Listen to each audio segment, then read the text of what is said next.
Bismillahirrahmanirrahim. Assalamu alaikum, 9th class. Hope you all are fine.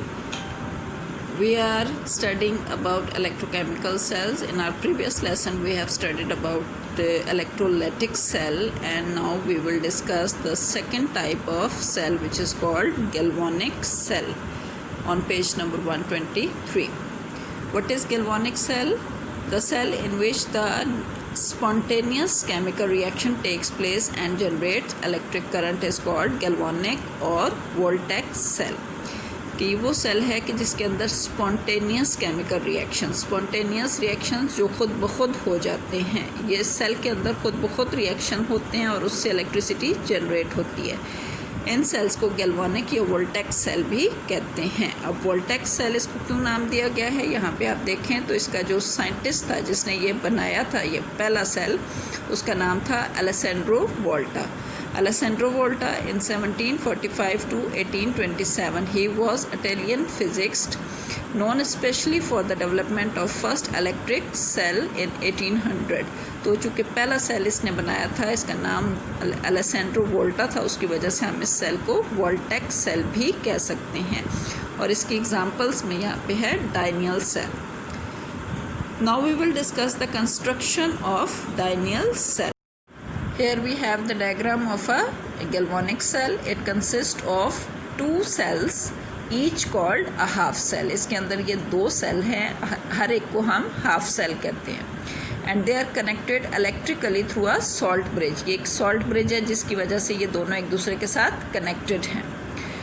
In each half cell an electrode is dipped in 1 molar solution of its own salt. हर half cell के अंदर आपको एक electrode नज़र आ रहा है जो अपने ही सॉल्ट के 1 मोलर सोल्यूशन के अंदर डिप्ड है। इसी तरह ये दोनों हाफ सेल्स के अंदर एक एक इलेक्ट्रोड है जो अपने ही सोल्यूशन के सॉल्ट के सोल्यूशन के अंदर डिप्ड है।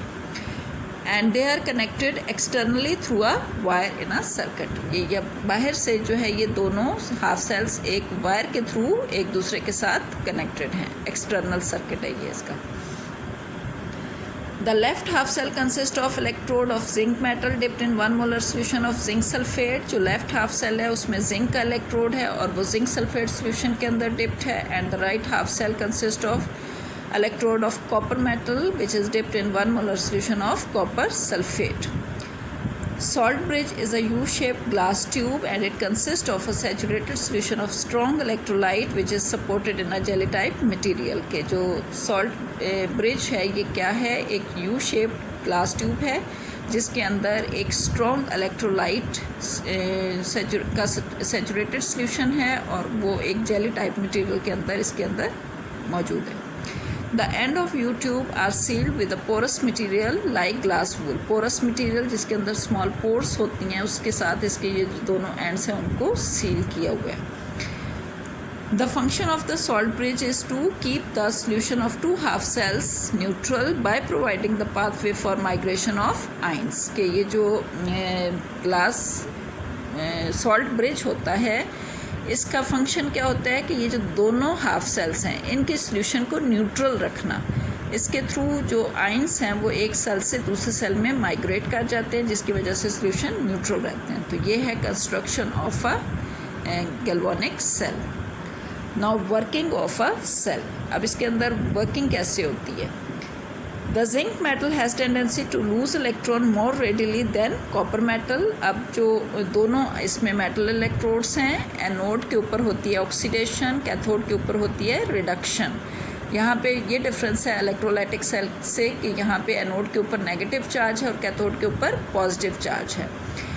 जो मेटल ज़्यादा रिएक्टिव होगी वो पहले आयोनाइज हो जाएगी। तो जिंक मेटल जो होती है वो ज़्यादा रिएक्टिव है एज़ कम्पेयर टू कॉपर। तो यहाँ पे जिंक की ऑक्सीडेशन हो जाती है फ़ौरन, यानी जिंक अपने 2 इलेक्ट्रॉन लूज़ करती है और जिंक आयन में चेंज हो जाती है।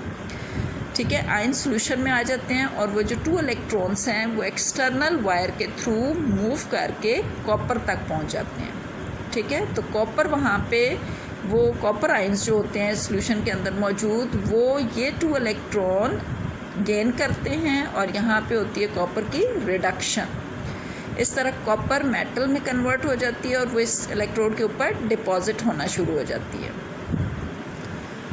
सो The oxidation takes place at anode and reduction takes place at cathode. Half cell reaction at anode क्या होगा कि जो जिंक मेटल इलेक्ट्रोड है उसकी आयोनाइजेशन होगी, वो इलेक्ट्रॉन लूज़ करेगा, यहाँ पे उसकी ऑक्सीडेशन होगी जिंक की, और जिंक का एक एटम 2 इलेक्ट्रॉन लूज़ करता है, 2 इलेक्ट्रॉन लूज़ करके ये जिंक आयन बना देता है। ठीक है, आयन जो है वो सॉल्यूशन के अंदर चले जाते हैं और जो इलेक्ट्रॉन हैं वो एक्सटर्नल सर्किट के थ्रू सेकेंड हाफ सेल में पहुँच जाते हैं। Second half cell reaction at cathode, यहाँ पे रिडक्शन हो रही है। कॉपर आयंस जो कि सॉल्यूशन के अंदर मौजूद हैं वो 2 इलेक्ट्रॉन गेन करते हैं और कॉपर मेटल बन जाते हैं, और इस तरह ये कॉपर मेटल जो है वो डिपॉजिट हो जाती है कॉपर कैथोड के ऊपर। ओवरऑल अगर इस रिएक्शन को देखें तो zinc metal plus copper ion gives zinc ions plus copper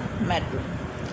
तो यहाँ पे जो जिंक का इलेक्ट्रोड था, ये जिंक मेटल थी, वो जिंक आयन में कन्वर्ट हो जाती है, और वो इलेक्ट्रॉन्स एक्सटर्नल सर्किट से जब कैथोड के पास पहुँचते हैं तो कैथोड के पास जो कॉपर आयंस होते हैं वो इन इलेक्ट्रॉन्स को गेन करके कॉपर मेटल में कन्वर्ट हो जाते हैं, और वो मेटल इसके ऊपर डिपॉजिट हो जाती है।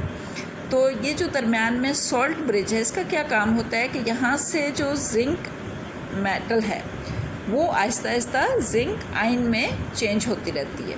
ठीक है, तो इस तरह जिंक आयंस जो हैं वो इस सॉल्यूशन के अंदर बढ़ जाते हैं, जबकि दूसरी तरफ जो कॉपर आयंस हैं वो वापस कॉपर मेटल में कन्वर्ट हो जाते हैं। तो यहाँ पे सल्फेट आयंस तादाद में ज़्यादा होते रहते हैं।